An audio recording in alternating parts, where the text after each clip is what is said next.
Welcome back to another technical deep dive here in the debug zone.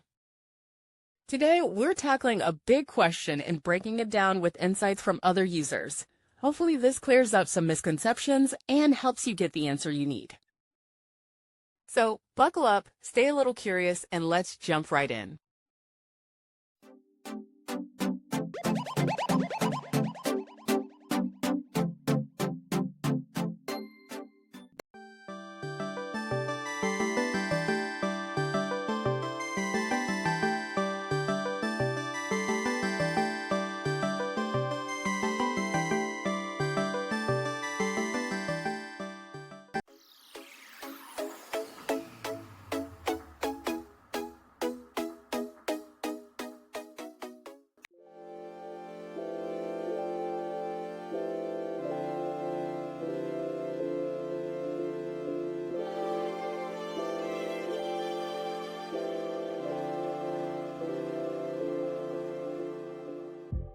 And that's a wrap.